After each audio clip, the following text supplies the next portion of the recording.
Hola a todas y a todas, les saluda Joan Zavala, integrante del grupo Mensajes. En esta ocasión le vamos a estar hablando de cuáles son las características de la teoría de la comunicación, cómo nos han ayudado hasta en la actualidad, cómo nos han ayudado para poder comunicarnos entre personas entre sí. Ahora bien, acompáñanos a ver más a detalle de estas mismas teorías. Yo les hablaré un poco sobre la teoría del impacto directo y cómo surge. Estas teorías del impacto directo surgen en los Estados Unidos como la primera creación de una nueva ciencia en la teoría de la comunicación. Esto quiere decir que esto surgió en la década de los años 20. Desde el principio, dos factores históricos van a interactuar poderosamente con las primeras realizaciones dentro de la teoría de la comunicación. Así que por eso también tenemos, aquí veremos en esta gráfica a continuación, lo que es la opinión pública y el espacio público.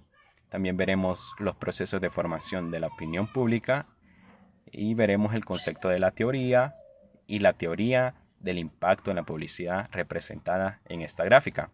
Veremos primero lo que es la opinión pública y el espacio público. Dentro de esta está la vida social, que es igual a la opinión pública, están los ciudadanos, que es igual al público, está el actuar según los intereses generales y están los medios de transferencia e influencia en el espacio público. En estos tenemos como ejemplos los periódicos y revistas, tenemos lo que es la radio, la televisión y las redes sociales. También miramos dentro de esta gráfica los procesos de formación de la opinión pública.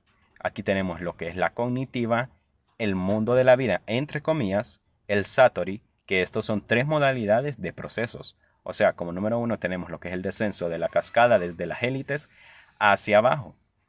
En número dos, una agitación desde la base hacia arriba. Y una identificación de grupos de referencia como número tres. Aquí también tenemos la teoría del impacto, que las podríamos definir en pequeños conceptos como que es el individual expuesto a medios, mensajes propagandísticos, manipuladores. También estos manipulan a las personas y manipulan grandes masas de población. La teoría del impacto directo dentro de la publicidad. Tenemos lo que es la ofensa y el miedo, el gran impacto. Esta capta la atención individual, el movimiento de masas y esta crea conciencia sobre una marca o tema determinado.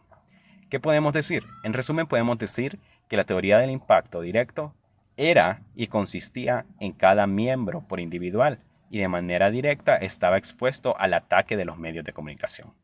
Además, habla de los mensajes propagandísticos y los trata como manipuladores de los individuos, el cual es indefenso, frente a ellos porque esos tiempos trataban como manipuladores a los individuos, el cual es indefenso. Debemos hablar del modelo de Shannon y Waker, estos teóricos de la información que han propuesto modelos generales en la comunicación, pero en este caso en particular hablaremos de la teoría matemática de la comunicación propuesta por ellos. Esta teoría que está representada en recuadros, y en el primer recuadro encontramos lo que es la fuente de información. Esta fuente de información es la que permite que los datos se representen en una instancia concreta que debe tener una conexión. Luego, en el siguiente recuadro tenemos lo que es la transmisión o transmisor. Entonces, ese transmisor es el que hace llegar la información para así llegar al canal, que el canal es el medio físico por el cual se transmite el mensaje, ya antes mencionado, a través de señales emitidas. Y este canal también puede tener una fuente de ruido que luego también puede tener señales recibidas, porque pasaría a lo que es el receptor, y el receptor es el que recibe el mensaje transmitido para así llegar a su destino, que es el punto de llegada del mensaje. Estos recuadros representan componentes del modelo. Este modelo pretende dar cuenta de cualquier proceso de comunicación independientemente de que se realice entre hombres, instituciones, animales o máquinas, pero si el modelo matemático informal se aplica al estudio del intercambio entre máquinas, no hay problema epistemológico en la medida en el que el proceso es cerrado. Ahora, si el modelo se aplica a nivel de seres vivos, los agentes de la transmisión asumen el modelo, el papel de los siguientes componentes. Y tenemos primeramente la fuente de información y transmisión en la emisión, siendo la fuente de la capacidad del ser vivo para generar señales, y el transmisor ser el instrumento biológico o tecnológico de que se sirve. Luego tenemos el receptor y el destino. En la recepción, siendo el destino la capacidad del agente para captar la complejidad de la transmisión, y receptor, su órgano biológico o tecnología, y el destino. En la recepción, siendo el destino la capacidad del agente para captar la complejidad de la transmisión, y receptor, su órgano biológico o tecnológico empleado para la recepción y la decodificación. Entonces, a nivel social, ¿existe o no la posibilidad de aplicar este modelo? Y la verdad que a nivel social no se podría aplicar dicho. En esta ocasión vamos a hablarles sobre las escuelas de Frankfurt y la escuela de Birmingham. Iniciamos hablando sobre la escuela de Frankfurt. La escuela de Frankfurt surgió en el año 1923 en Alemania. Posteriormente, en 1930, se nombra a Mark Horfrey como director de esta escuela, quien desarrolla e implementa junto con Adorno la teoría crítica, convirtiéndose esta teoría en el núcleo del pensamiento de la escuela de Frankfurt, dejando a un lado el marxismo como única referencia. Sus principales exponentes se dedicaron a aplicar la teoría crítica en diversos campos. Al aplicar esta teoría, estos filósofos ponían en duda todo lo previamente establecido, es decir, tomaban una postura crítica en torno a teorías sociales, económicas y políticas. En la Segunda Guerra Mundial, esta escuela se ve obligada a cerrar, y pues sus estudiantes de Frankfurt, o por decir sus precursores, sus connotados frankfurtianos, son considerados enemigos de los nazis.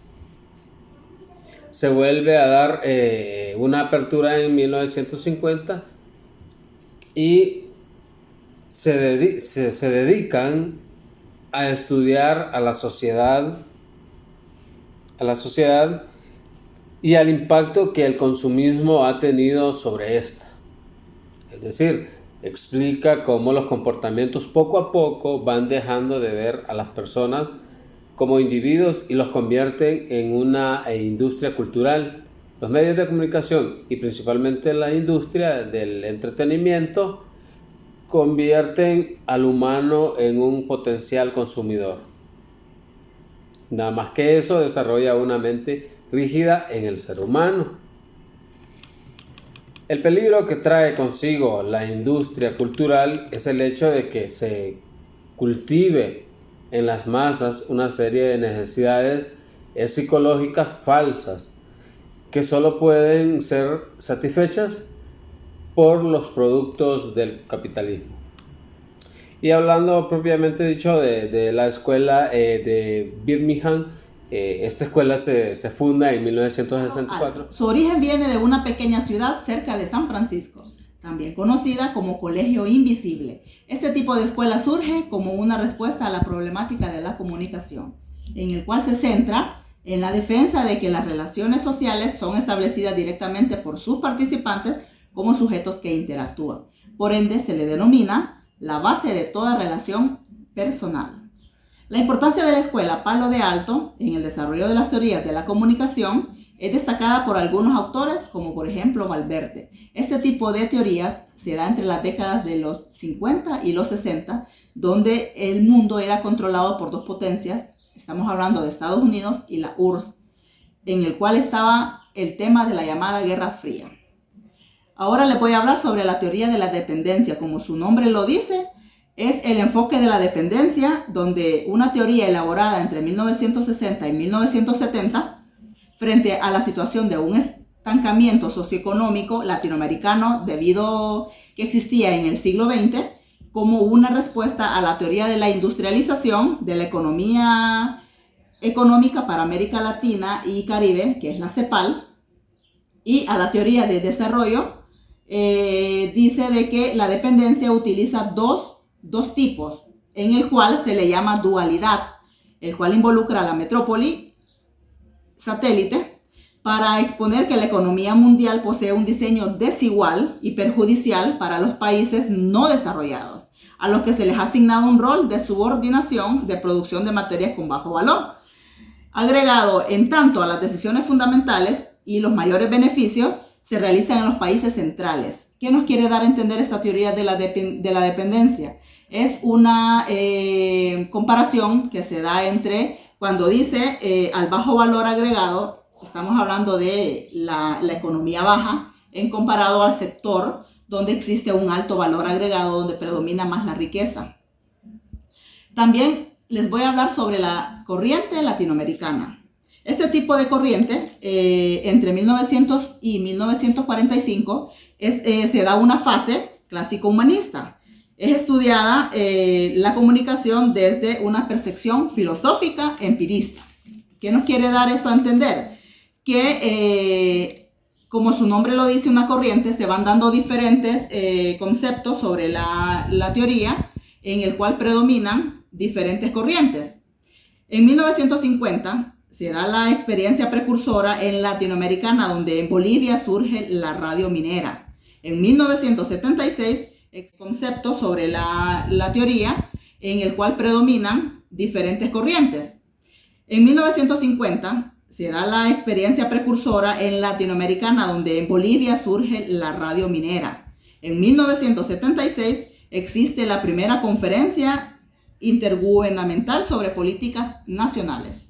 También nos indica que dentro de la corriente latinoamericana existe una tradición, existe una gran influencia del neomarxismo entre Freire y Gramsci, principalmente de la teología de la liberación y de un grupo de autores latinoamericanos que teorizan a partir de las prácticas de educación popular. Muchas gracias. Buen día, compañeros. En esta ocasión yo les estaré hablando acerca de la teoría de la dependencia. Cuando hablamos del concepto como tal, nos referimos cuando una persona necesita de otra para valerse de sí misma. Ese es un concepto general o ambiguo, podría decirse, pero cuando hablamos de la teoría de la comunicación, la teoría de la dependencia inicia en los años 60, en los años 70 y específicamente en América Latina. En América Latina porque aquí vamos a ver un concepto que se llama el subdesarrollo, que se da bastante en países de Latinoamérica. Ahora bien, la teoría de la dependencia sostiene los siguientes postulados, y el primero de ellos es que el subdesarrollo está directamente ligado a países que están industrializados. ¿Qué nos quiere decir? Quiere decir que los países que están con su economía industrializada tendrán mayor avance que los países que están ligados a la agricultura o a otro rubro. Y también otro de los postulados que nos quiere decir es que subdesarrollo y desarrollo son dos conceptos totalmente distintos. Cuando hablamos de subdesarrollo son países que están en plena fase para llegar a ese nivel de desarrollo que tienen otros países que tomaron la decisión de mantener una economía ya industrializada y por eso es de que tienen mayor avance o mayor alcance.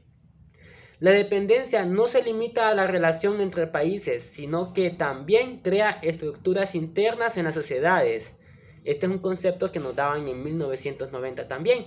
Y cuando hablamos específicamente de dependencia, quiere decir de que estos países van a depender de otros países que ya tienen su economía ya industrializada. Esperamos que esta información les haya sido de mucha utilidad, sabiendo de cuál ha sido el proceso de la teoría de la comunicación hasta la actualidad, sabiendo cuáles son los procedimientos y los pasos para comunicarnos entre sí. Esta ha sido la presentación del grupo Mensajes. Esperamos vernos hasta la próxima.